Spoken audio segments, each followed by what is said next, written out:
చేయడానికి వచ్చామండి. దేని గురించి అంటే మీరు పంటలు పండించే సమయంలోని ఏదైతే వ్యర్థం తయారవుతుందో దాని గురించి మేము వచ్చాం.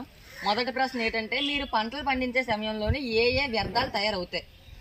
పంటలు పండించే సమయంలోని ఈ కలుపు మొక్కలు తయారవుతాయి.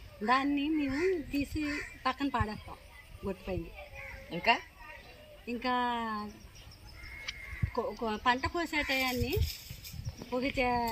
పంటకు ముందు మేము ఏం చేస్తామంటే రసాయనాలు కొడతాం.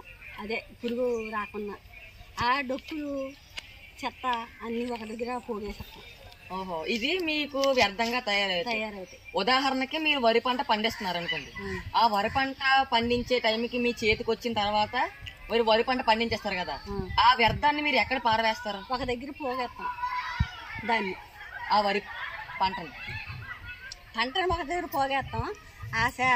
ఆ వ్యర్థాన్ని ఏం చేస్తామంటే ఒక కుంటిలా వస్తుంది కదా, దాన్ని ఒక దగ్గర పోగేసి దాని మీద పేడలు అయ్యి పడితే అది మళ్ళీ గెత్తం కింద పంటకు పడుతుందండి.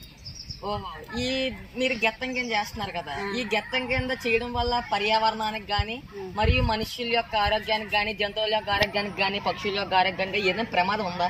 లేదు, ఒక దగ్గర ఒక మాల పోగేసేస్తాం కదా, వాటికి ఏముండదు. ఆ డొక్కులు కాగితాలు అవి ఒక దగ్గర పోగేసేస్తాం.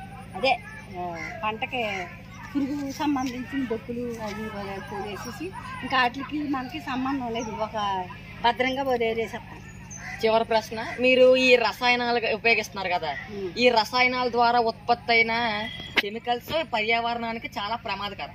ఆ పర్యావరణాన్ని యొక్క ప్రమాదకరాన్ని తగ్గించడానికి ఈ రసాయనాలకు బదులుగా మీరు ఏమైనా ఉపయోగిస్తారా? ఉపయోగిస్తాం. పెంట అంటే ఒక గెత్తం ఉపయోగిస్తాం అన్నమాట ఆ పంటకి. ధన్యవాదాలు.